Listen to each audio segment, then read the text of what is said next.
क्या बीजेपी मायावती पर कभी शिकंजा कस सकती है? क्या वो मायावती की ताकत को नहीं जानती है?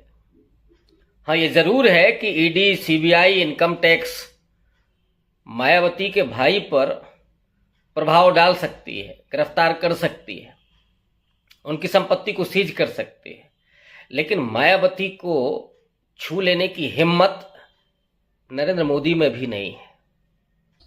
साथियों नमस्कार, मैं हूं आर्यन बोध और आप देख रहे हैं बिग इंडिया टीवी। दोस्तों स्वागत है आपको एक और नई वीडियो में। दोस्तों आज बात करने वाले 2024 के लोकसभा चुनाव को लेकर बहन कुमारी मायावती जी के ऊपर जो दबाव बना हुआ है, क्या वो दबाव सच में बहन कुमारी मायावती जी मान के बैठी हुई हैं? और आज बात करेंगे राजस्थान की राजनीति को लेकर। जी हाँ दोस्तों, आपको पता ही है देश के अंदर 4 राज्यों के विधानसभा चुनाव होने वाले हैं और वहाँ पर सभी पार्टियाँ पूरे दमखम के साथ चुनाव लड़ रही हैं। और देश में मुख्यतः 3 बड़ी पार्टियाँ हैं। सबसे पहले नंबर पे बीजेपी भारतीय जनता पार्टी, दूसरे पे कांग्रेस पार्टी, तीसरे नंबर की पार्टी है बहुजन समाज पार्टी जो कि राष्ट्रीय पार्टी है। दोस्तों फिलहाल पूरे देश में तीनों पार्टियों से पर कोई सी पार्टी नहीं है, क्योंकि बहुजन समाज पार्टी एक ऐसी पार्टी है, तीसरी पार्टी जो दोनों के बाद नंबर पर यही आती है तीसरे पे, बीएसपी बहन कुमारी मायावती की पार्टी। जहां 2024 के लोकसभा चुनाव को लेकर पूरे देश में अफरा तफरी का माहौल है। हर पार्टी पूरा जोर लगा रही है कि इनकी पार्टी न जीत पाए, हमारी सरकार बने 2024 में भी। लेकिन 2024 से पहले 4 राज्यों के विधानसभा चुनाव की बात करें तो वहां पर बसपा ने भी अपना झंडा गाड़ दिया है, क्योंकि राजस्थान में आकाश आनंद जी जो बसपा के राष्ट्रीय कोऑर्डिनेटर है वो वहाँ पर लगातार यात्राएं कर रहे हैं, संकल्प यात्रा लेकर चल रहे हैं और 29 अगस्त को वो यात्रा खत्म होने वाली है। उसके बाद आकाश आनंद जी रुख करेंगे शायद बिहार का या उत्तर प्रदेश का। लेकिन दोस्तों एक खबर बहुत बड़ी और निकल कर आ रही है कि अब राजस्थान के अंदर चंद्रशेखर आज़ाद भी संविधान बचाओ यात्रा करेंगे, यानी कि भीम आर्मी भी यात्रा करेगी संविधान बचाओ यात्रा, और वो जल्दी शुरू होने वाली है।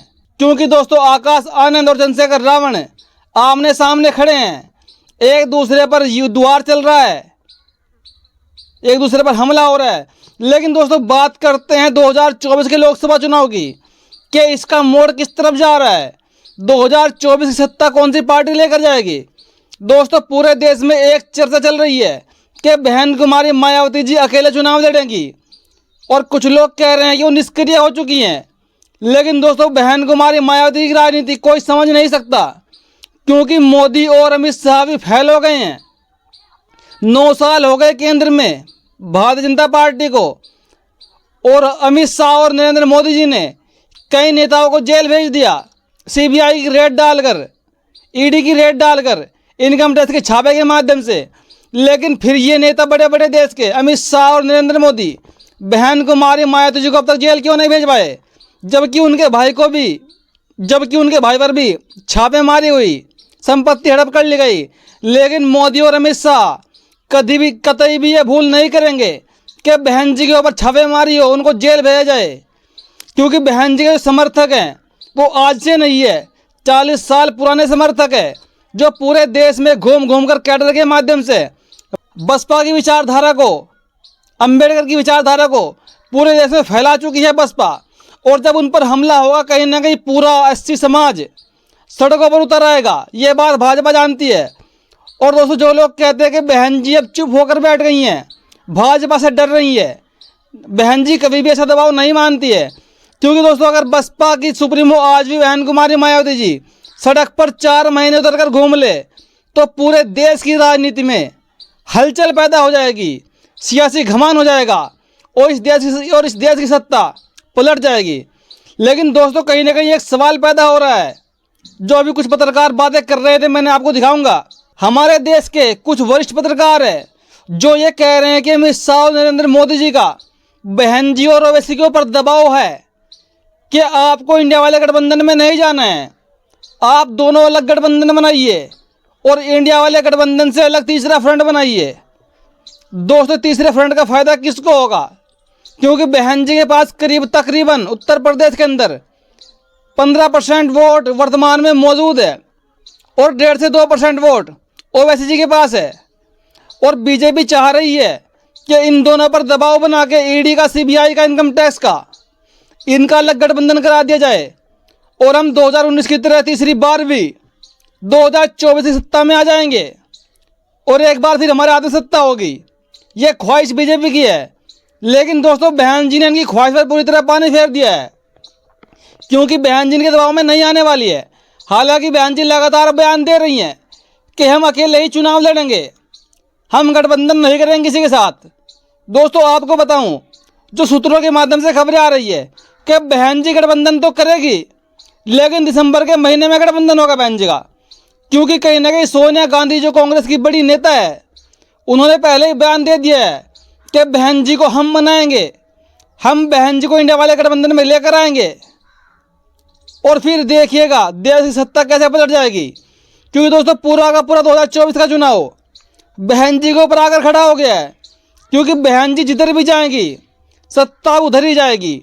क्योंकि जो विशेषज्ञ हैं, बड़े बड़े पत्रकार, वो कह रहे हैं कि बहन जी के वोट इधर या उधर पड़ने से पूरे 150 सीटों का हेरफेर होने वाला है। यानी कि अगर बहन जी दिसंबर के महीने में इंडिया वाले गठबंधन से गठबंधन कर लेती है, बार्गेनिंग कर लेती है और उसमें शामिल हो जाती है, तो पूरी 150 सीटों का घाटा होगा बीजेपी को। और खासकर उत्तर प्रदेश में तो जो भाजपा की 62 सीटें आई थी 2019 में, वो 62 में से 18 पे रह जाएंगी। और दोस्तों कहीं ना कहीं लोग ये भी कहते हैं पूरे देश के कि दिल्ली का रास्ता लखनऊ से होकर गुजरता है, यानी कि यूपी से होकर गुजरता है। जिसके पास यूपी होती है वही केंद्र में बैठता है। तो दोस्तों आज हालत ये हो गई देश की कि यूपी की जो राजनीति है वो पूरी तरह बहन जी के हाथ में है, मजबूती के साथ। बहन जी जिधर भी मोहर मार देंगी सत्ता उधर ही खिसक जाएगी और भाजपा फिर जीरो पर सिमट जाएगी। यानी कि भाजपा का बुरा दिन शुरू होने वाले हैं। और अमित शाह जो नरेंद्र मोदी जी का प्रेशर है ओवैसी और बहन जी पर कि आप गठबंधन बनाइए, लेकिन बहन जी ने साफ साफ मुंह पर जवाब दे दिया है कि हम अकेले चुनाव लड़ेंगे, हम गठबंधन नहीं करने वाले किसी से भी। हालांकि दिसंबर के महीने की बात करूँ तो कि दिसंबर के महीने में चाहे केंद्र में किसी की भी सरकार हो, न तो ईडी काम करती है, न सीबीआई काम करती है, न इनकम टैक्स काम करता है।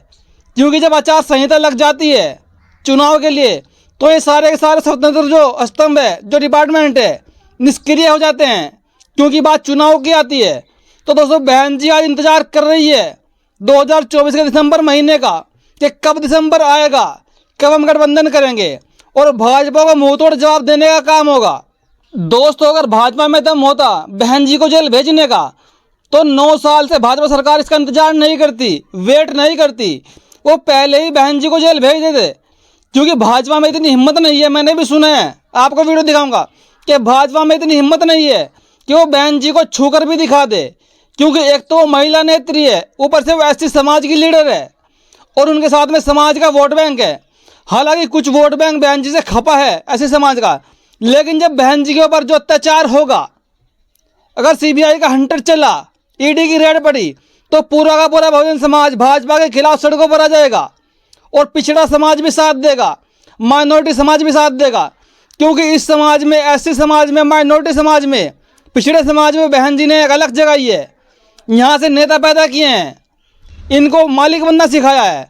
जो काशीराम जी की राजनीति है बहुत पुरानी, उस मॉडल को लेकर बहन जी आज भी सक्रिय हैं कि देश में बहुजनों की सरकार लानी है। और इस 2024 में केंद्र में बहुजनों की सरकार आने के पूरे 100% दोस्तों चांस हो चुके हैं। और बहन जी भी साइलेंट मोड पर लोगों को लग रही है, लेकिन बहन जी लगातार भाजपा पर हमले बोलती रहती है। अभी बहन जी ने कल परसों मीटिंग करी लखनऊ के अंदर, पूरे उत्तर प्रदेश के जिला अधिकारियों को बुलाया और छोटे मोटे अधिकारियों को, पदाधिकारियों को बुलाया और बहन जी ने साफ साफ हमला बोला है बीजेपी के ऊपर कि बीजेपी लोगों के लिए कुछ काम नहीं करती है, उसे अपने फायदे के लिए पार्टी चला रही है। और ऐसा ही हमला बहन जी ने कांग्रेस पर भी बोला, क्योंकि बहन जी किसी को भी नहीं छोड़ती है। और एक पार्टी और उत्तर प्रदेश में समाजवादी पार्टी, जिसको बहन जी अपना पूरा कट्टर दुश्मन समझती है, बहन जी ने अखिलेश यादव पर भी हमला बोला है कि इन तीनों पार्टियों ने देश की जनता का हक छीना है, हक खाया है। लेकिन दोस्तों बहन जी अब सक्रिय हो चुकी हैं पूरी तरह 2024 के चुनाव को लेकर। अब बीजेपी को अपना भविष्य दिखने लगा है कि 2024 में हमारा क्या होने वाला है। क्योंकि अगर देश में पार्टी चेंज हो गई, सत्ता चेंज हो गई, तो जितना भ्रष्टाचार बीजेपी वालों ने किया है इनका एक एक का गिन गिन कर चुन चुन कर हिसाब किया जाएगा। और इसी बात को लेकर जो बीजेपी के एक एमएलए है उन्होंने भी बहुत बड़ा बयान दे दिया है। उन्होंने खुद भाजपा की पोल खोल दी। उन्होंने कहा कि भाजपा ईवीएम के माध्यम से सेटिंग करती है वोट का, बटन आप किसी का भी दबा लीजिए, वोट बीजेपी को ही जाएगा। और इस बयान ने बीजेपी की टेंशन बहुत ज़्यादा बढ़ा दी है, क्योंकि इनके एमएलए खुद इनकी पोल खोल रहे हैं। और दोस्तों, एक तरफ राहुल गांधी जी दोबारा फिर भारत जोड़ो यात्रा करने के लिए तैयार है और देश में मोहब्बत की दुकान चलाने के लिए एक बार फिर राहुल गांधी जी रोड पर निकलेंगे। और राहुल गांधी ने एक आरोप और भी लगाया इनके ऊपर कि जब भी मैं कैमरे के सामने जाता हूं टेलीविजन पे, ये लोग टेलीविजन बंद करवा देते हैं। ये लोग कितने डरते हैं, क्योंकि जब इनका आर्थिक चिट्ठा राहुल गांधी जी खोल कर रखते हैं मीडिया के सामने, लोगों के सामने, ये चाहते हैं कि लोग उनसे ना जुड़े, लोग उसको ना देख पाए। और दोस्तों, आज एक बार फिर बहन जी ने बीजेपी को धूल चढ़ाने का काम किया है, क्योंकि जो बीजेपी चाह रही थी कि ओवैसी और मायावती का गठबंधन हो, दोस्तों वो कहीं से कहीं तक भी रिजल्ट नहीं आ रहा है और बहन जी गठबंधन में जाएगी। अभी बहन जी सिर्फ टेस्टिंग कर रही है, बार्गेनिंग करने का मौका देख रही है कि कब गठबंधन में जाना है। क्योंकि दोस्तों, इतनी मूर्ख तो बहन जी भी नहीं है कि बहन जी चुनाव भी लड़े केंद्र में और अकेले लड़े। ये बात तो उनको भी पता होगी कि चुनाव हम अकेले लड़के कोई फायदा नहीं होने वाला है। जब पूरे देश की पार्टियां, विपक्षी पार्टियां गठबंधन में एक बना चुकी है, तो अगर हम ऐसे में अलग चुनाव लड़ेंगे तो इसका सीधा फायदा किसको होगा? बीजेपी को होगा। तो बहन जी सब जानती हैं कि कब क्या करना है। तो दोस्तों, ये वीडियो कैसी लगी आपको अपनी प्रतिक्रिया कमेंट में जरूर दीजिएगा। धन्यवाद।